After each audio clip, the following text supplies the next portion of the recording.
What is up guys, and welcome to another Red Dead Online video. Today I have got another money method for you guys, which at the moment has been making me a lot of money. With this being a fairly new update, there are a few difficulties with setting up the camp and also the bounty hunter in itself, but this is still making me quite a bit of money, so I thought I would share it with you. Hopefully within the next couple of weeks what will happen is those bugs with setting up the camp in set locations, as well as just getting rewarded for completing a bounty. Hopefully all that will get sorted and you'll be able to make even more money by doing this method. But for this money method, we will be focusing on the trader role and also the bounty hunter role. This way we can be constantly making money no matter what we are doing, because we'll always have the trader business running in the background whilst we are making even more money and being super effective with the bounty hunter role. Now, if you do not know too much about the bounty hunter role, I'll leave a link in the description down below, as well as there will be a card at the top of your screen which will show you the ins and outs of the bounty hunter, as well as show you the most effective way to go and get the most money out of playing as this role. But anyway, to begin with, it doesn't really matter where you set up your camp. Your camp can be located anywhere near where there is a bounty board. The shorter the distance between you and your camp and all the way over to the bounty board, the better it is, because that is less time traveling and you do not have to go and buy fast travel post or whatever it is you're doing for transport to go and get over there. But you need to make sure the camp business is up and running, so that means it's got enough materials to last quite a while, as well as you need to make sure that the production is full, so Cribs has all of these tools so he can carry on making goods out of the materials that you have given to him. As soon as that is full, you can go off and do a bit of bounty hunting. You do not need to worry about the trader business because it will just carry on running in the background. Eventually you will have to go back to go and resupply it with more animal parts, as well as you might have to go and restock it for production. Once the trader business is all up and running, the next thing you need to do is go over to the closest bounty hunting board and go and just claim one of the bounties. This will give you a location of where this bounty was last seen, and you need to go over there and you need to go and capture them and bring them back alive. The reason I say you have to go and bring them back alive is because that's the way you're going to be making the most money. Try not killing them.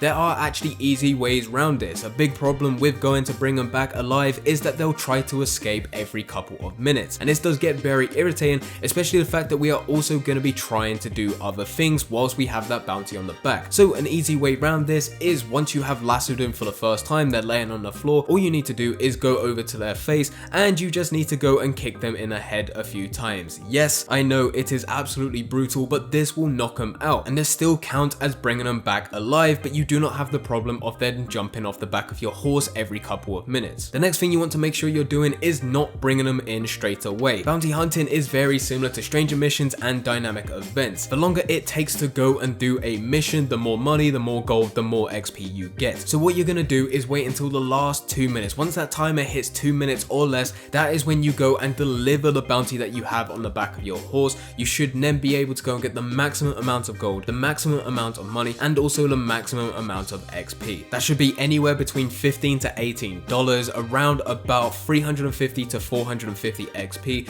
as well as you should be getting anywhere between 24 all the way up to 36 gold nuggets. Whilst you are waiting for this timer to go down, don't just sit around and watch that timer go down whilst you're waiting outside the sheriff's office, but instead go off and do other things. Like I was saying earlier, now that you have knocked out the bounty, you can go off without worrying about them jumping off the back of your horse and running away. So that means you can go off and do a bit of hunting, and then this will then resupply your trader business later with animal parts. You can't go and chuck a carcass or a alligator or even a elk hide on the back of your horse because that takes up too much space. But what you can do is go and kill different deers, maybe go and get some boars, and you can then go and skin them, store the meat in your satchel, as well as anything else if you can go and get horns or something like that, as well as you can then go and get the hide and store that on the horse because it's not as big as the other animals I just mentioned, so it doesn't take up too much space. So with all of this going on, and yes, there is a lot of moving parts, you'll be able to go and make money from the trader business because Cribs is still there working hard trying to make as many goods as possible. You'll then be making money as the bounty hunter. That's an extra $15 to $18 every 15 minutes, and then on top of that, during the bounty hunter, as you're going to get them and you have them on the back of your horse, you'll also be hunting, and then those animal parts will then be used to go and resupply the animal parts at your camp, and then all of this should be making you a lot of money. When it comes to delivering goods for your camp business, it's up to you which one you want to go and do. I wait until there is 100 goods at my camp and then I go and deliver it as a short distance. The reason I wait until I have 100 goods is because I have the large delivery wagon, which means I could do 100 as one delivery. delivery. And also the reason I go and do a short distance delivery is because it doesn't alert nearby players, which means it's at a much lower risk, and I'm only losing $125. I see that long distance delivery and I do not feel like it's worth the risk for that extra $125, but that is entirely up to you of which one you choose. Likewise, it's also up to you of how you go and resupply your camp. You can go and spend $20 to go and resupply your camp with production, or you can go off and do the mission. Yet again, I go and do the mission even though I do not enjoy doing them, but it does give me trader XP, and I'm fully down for that trader XP because I'm not rank 20 yet in this role. But anyway guys, that is the money method that I will be using for this week. Like I said at the beginning, there are a few problems with the camp being able to set the camp up in set locations, and also there's problems with the bounty hunter of it not always giving out the rewards for going to deliver a bounty, but hopefully